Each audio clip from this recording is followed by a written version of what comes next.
Hey guys, it's your girl Alicia, aka geekxxchic, and I'm back with another review for The Walking Dead. We are on the season premiere of season 9, guys. 9 seasons in. I still feel weird saying that. It's crazy. It's crazy. But anyways, we had the premiere and it was called A New Beginning, and as the title said, we definitely delved into how the world post-Negan is actually kind of unfolding, and it looks like it's been around a year maybe since the events of the finale of season 8, and we're kind of seeing how everything's settling in and where everyone kind of is at this point after, you know, basically dismantling the sanctuary and the saviors and capturing Negan. So we had a good, I think this episode was really good for setting the stage for what's going to be the big issues of, you know, the whole season, right? Because, you know, seasons typically in this show have themes. You know, sometimes it was like, you know, that men were the threat, or that the herds were the threat, or, you know, there was a big bad. But this season, I don't think we're going to have a big bad like we did with Negan and in the previous seasons, or the governor or anything like that. I think we're just going to deal with just the absolute painstaking work of rebuilding a society. Something that, you know, humans have not had to do for a very, very long time. It was centuries ago that civilizations were established, and to start all that from scratch with people who, let's face it, humans are kind of cool for the most part, but they also generally suck. And so Rick is learning this the hard way, and there were so many things about leadership that were brought out in this episode, which has always kind of been a constant theme. Like, we got a lot of that in season 8. Leadership themes with Maggie, leadership themes with King Ezekiel and with Rick, and even with Negan. And now it's kind of coming around, but now with different circumstances. And so I think we're going to still delve more into that with this upcoming season. But I think what's going to really be different is that now it's without this looming threat of Negan, which was kind of a pressure cooker that was across all these different kingdoms, with the exception of Negan, of course, that was kind of uniting them. Now it's a little bit different. And we saw that last season, Negan said to Rick, you know, like, you many times he's like, you think you're right, you think this is easy, and you have no idea. Like, you really have no idea how hard this is. And I think that we're going to see a lot of Negan's words and his predictions come to fruition as the season goes on. So I'm going to jump into a few points that I wrote down about the episode. Okay, if I was going to give any critiques to this episode, I have to talk about the opening sequence in the museum. I'm assuming it was a museum. There was just, I mean, I guess after 9 seasons, it's really hard for the show to figure out new and creative ways to create imminent danger, because we've kind of seen it all when it comes to walkers. We've seen herds, we've seen the people falling through the zombies falling through the ceiling. Like, we've kind of had it all. So here we come to this museum, and of course there's a glass floor with nothing but walkers below. And the first thing I think is you've got a massive group, right? This was not just like the old crew of like Rick and 4 of his people. There must have been like 20 or 30 people there.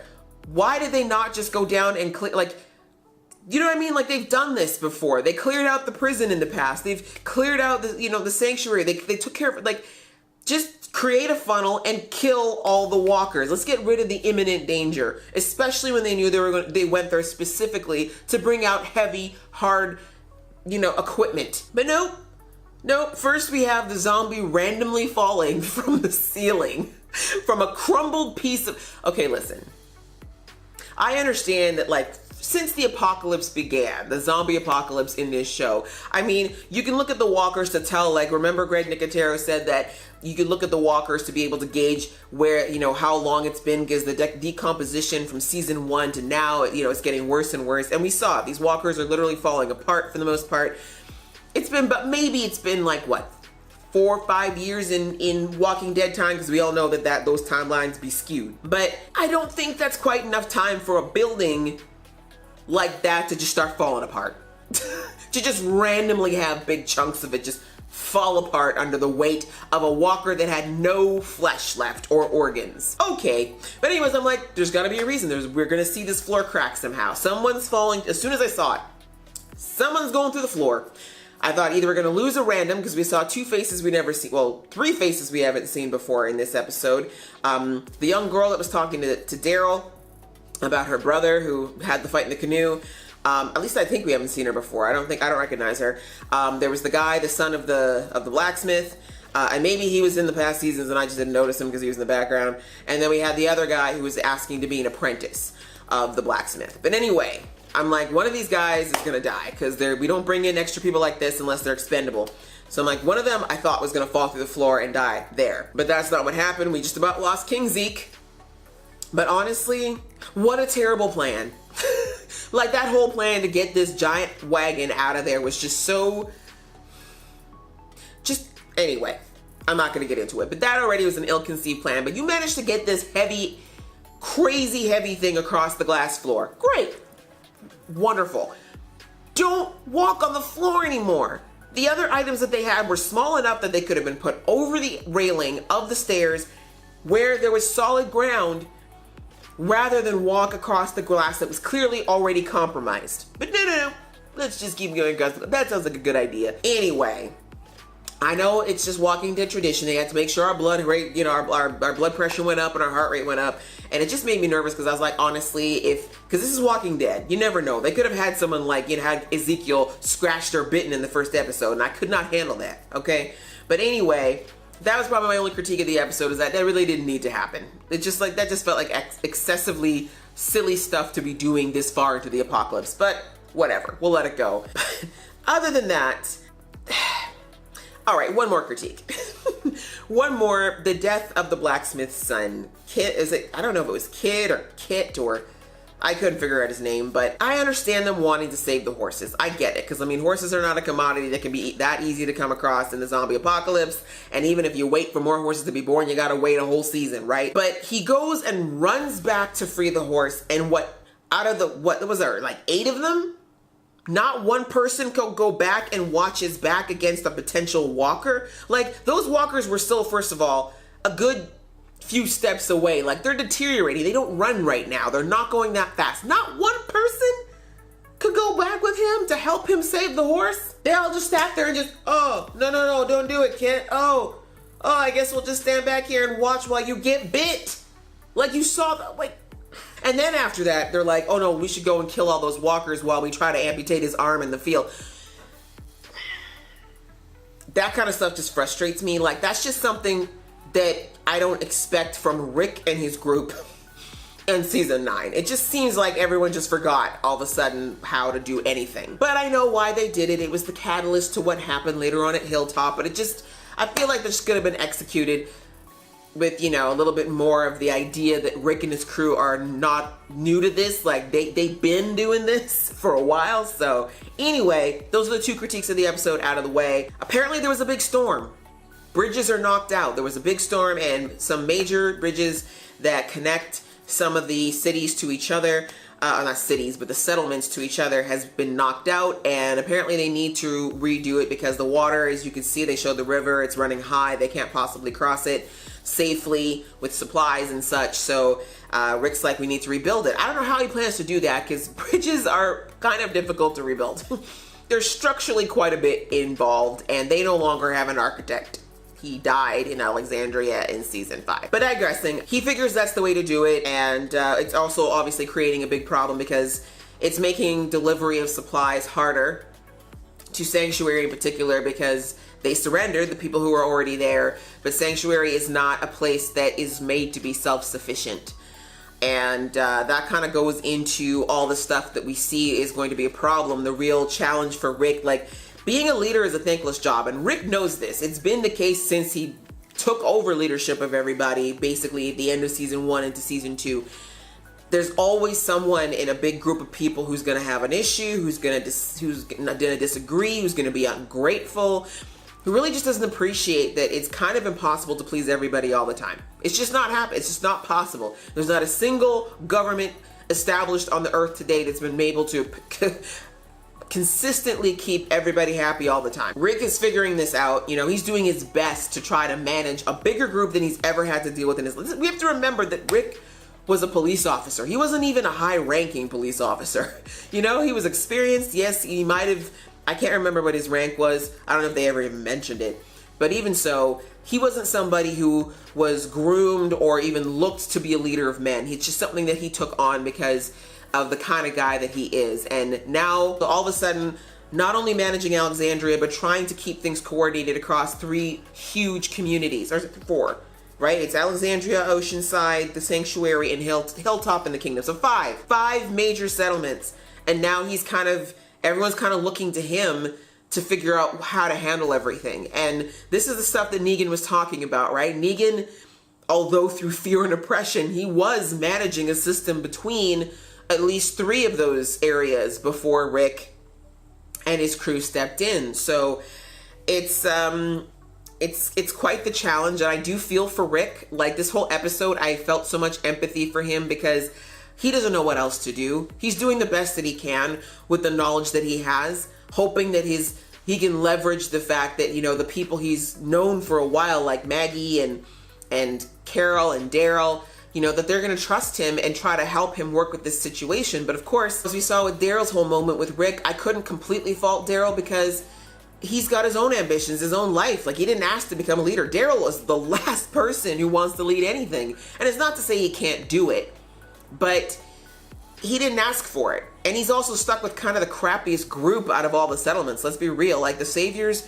and the former Saviors and the people that were in the Sanctuary, for the most part, had gotten used to having everything brought to them. And now suddenly they have to do their own work. They're not used to it. And as Daryl brought out, it was a factory. It was never a place that was meant to sustain life. So it's a lot. And again, I couldn't even wrap my head around what it would take to run one community, let alone try to get a bunch of them to work together. So I really, really enjoyed seeing Michonne say things like, okay, let's see if we can create a charter so that we can all have an agreement of how we're going to interact with each other and what's acceptable and what's not, because there does need to be an understanding, because everyone's going to have to eventually kind of be a little bit autonomous. It's way too much for Rick to try to do all of this as one person. It's just, I feel for Rick. I felt for Daryl in that moment, but I also kind of felt like, okay, Daryl, like, you said to Rick, oh, you changed everything, now this is your fault. But what was the alternative?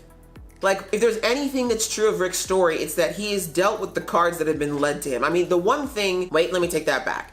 It's true that Rick and his group started the war with the Saviors, really, because they didn't understand who the Saviors were. They took Hilltop's word for it, went and slaughtered all those people, started this whole thing. I mean, but the reality is, we know that eventually they would have had to interact with the Saviors anyways, right? Like, that was a problem that they brought to their door sooner than it would have happened anyways. But it wasn't really fair of Daryl to say that Rick changed everything, like Rick did it in some way that was to punish everybody. Do you know what I mean? Like, Rick has always tried, we know that Rick's centering force is taking care of the people that he loves, and at the time, of course, Carl and Judith being at the forefront of that, and Michonne. So everything he's done was with the spirit of protecting his family, and he did the best he could, but he couldn't foresee everything that's going to happen. And again, you just can't predict how things are going to go with people. So very, very difficult. And, you know, I think it's going to be very interesting to see how all the different rulers, including Maggie, as we saw this episode, she tried to do things diplomatically, but man, Gregory, I was like, please, Maggie, tell me you're not falling for this crap that Gregory's doing right now. I thought if anything Maggie learned in this time with Gregory is that he's a snake. Like, he's a perfect politician because he knows exactly how to talk his way and manipulate people into whatever it is that he wants. But the fact that he went to the lows of manipulating a grieving couple fresh on the death of their child and then trying to get Maggie killed by this poor broken man, like, there was no depths of depravity that Greg could not sink to. Like, him and Negan are kind of the same person, but except the difference is that at least Negan had the cojones to deal with his problems head on. And I said it before, like, I couldn't believe, like, Maggie should have killed him. We all know this, but I'm glad it happened. I mean, it's harsh for Maggie. I know she didn't enjoy that by any stretch of the imagination. And it's probably a good thing that Glenn isn't here, because Glenn probably would have fought her on it. But the guy came at her with a knife, man, and we could not have Gregory. Like, he's the kind of person that if you leave him, he's like rot inside of a fruit. You know what I mean? Like, the rest of the fruit might be good, but he's that little piece of rot that if you don't cut it out completely, he will just slowly spread until he ruins everything. So, peace out, Gregory. I'm not gonna miss you. I mean, you were funny. The actor was amazing, and he did such a good job with that role, but I will not miss you, Greg. That was pretty much the majority of the episode, really, was pointing out that there's going to be a lot of issues with leadership and how to deal with it going forward in this world. It's going to be very interesting to see how that goes. And again, we all know that this is Rick's last season, so I don't know how this is all going to end up. I really hope it doesn't end in an assassination, but you know, it'll all come down to who everyone blames for all of this. And we see that even though Maggie and Rick have somewhat made up, there is definitely still some resentment there because Negan is still alive, who we did not see this episode, but we'll have to see how that goes going forward. And now for the Richonne gushing portion of the show. I gotta take a minute to just say, oh my God. I mean, I know that the writers did this for us Richonne shippers, giving us that beautiful, beautiful moment of Rick and Michonne just chilling in their bed together, all cuddled up. We have not seen them be this way in so long. Like, the last time we saw them really be cuddly and affection with each other was like at the beginning of season 7, I think. I miss it. They deserve it. And I think they're giving it to us because they know after the season we're not getting it anymore. But it was really nice to see. But outside of my shipper love of just seeing the two of them be adorable, and oh my God, like she was playing with his beard. Like, how cute is that? Like, how much do Denai and like Andy just love each other in real life? And I mean this completely platonically, of course, that they can be that comfortable and like, you know, just have these moments and bring that intimacy to screen. Like, it was just such a joy to watch. Yeah, it was just really cute to see them, and also to see that partnership still, how well they work together, you know, with Michonne being the one being like, we gotta figure something out, we gotta, like, she's helping him out, she's being a support system, you know, and when she's out there with him, you know, she's always got his back, there's no question. But then when they're together and they're alone and their defenses are down and they're just being soft and loving with each other, she can be that support for him and give him that, talk to him about what she agrees with or what she disagrees with. And Rick just sits there and he listens and he takes it in, and just, it's just a beautiful, beautiful partnership. And I love seeing it, and I love that they highlighted it in this episode because we're probably not going to get a lot of it, as we typically don't every season. But I love seeing it. I love seeing their family with, you know, him and her and Judith, and Judith is talking, and it's just, oh my God, this season is gonna destroy me when he leaves. I know it. I can feel it. I'm going to be picking up the pieces of my soul. I don't know if I'm going to be okay, guys. I really don't. But like, the line where Michonne, where Rick says to her, I can't believe I'm so lucky that I found you. Like, it's like they're trying to kill me. The writers are trying to kill me. That's what they're trying to do. They're trying to kill all the Richonne shippers out there. We can't take that kind of sweetness, okay? It's too much. This is too much. It's too much. But beautiful. And I appreciate it. And actually, don't stop. It may kill me, but don't stop. Just gorgeous. It was a gorgeous little scene. And as I said, one we really have not, we were robbed of it pretty much all of in season 8 because of all that was going on with Rick. And with the whole fighting with Negan and the Saviors and the constant losses. And of course, the loss of Carl. It's just so nice to see them together and be in this moment of happiness that has nothing to do with grief or pain or guilt or all the other plethora of negative emotions that typically plague the two of them. If we get none other this season, I will be sad, but I will still be satisfied with what they gave us. And the other adorable moment of the episode, while we're talking about ships, oh, I love Carol and Ezekiel. I love it. He proposed, you guys, like just out of nowhere. Zeke proposed to Carol, and I was like, I was not ready.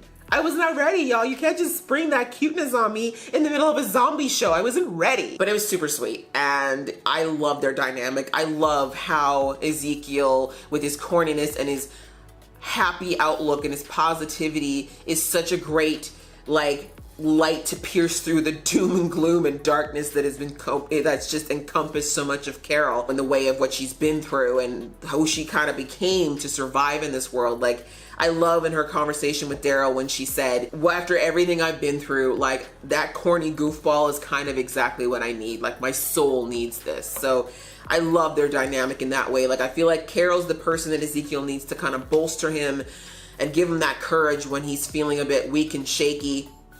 And let's face it, she's kind of a bigger badass than he is. But conversely, you know, he's the person to kind of keep her from sinking too deep into that dark, lonely place that she often goes to. And I get why she said no to the proposal. I mean, as much as I think she loves Ezekiel, she did just lose a guy last year. I mean, her and Ed were kind of together. But also, as I said, in the reaction, you know, her last marriage was kind of traumatic.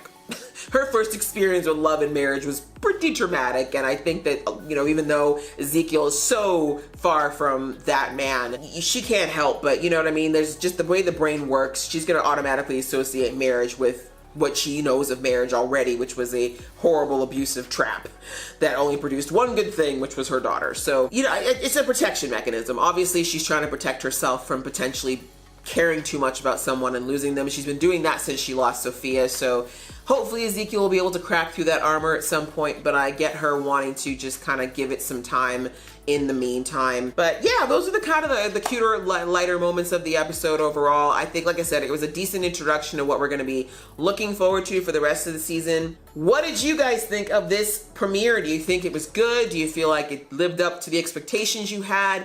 Are you looking forward to the rest of the season? And kind of a moral question, do you think Maggie made the right call with killing Gregory the way that she did, or killing him at all? Please leave your comments below. Let's talk about it. Let's hash it out. Let's ship together. Let's gush over Richonne together. I love that stuff. And if you like this video, please guys click like. And if you want to see more from this geeky face, please click subscribe. Until next time, see ya.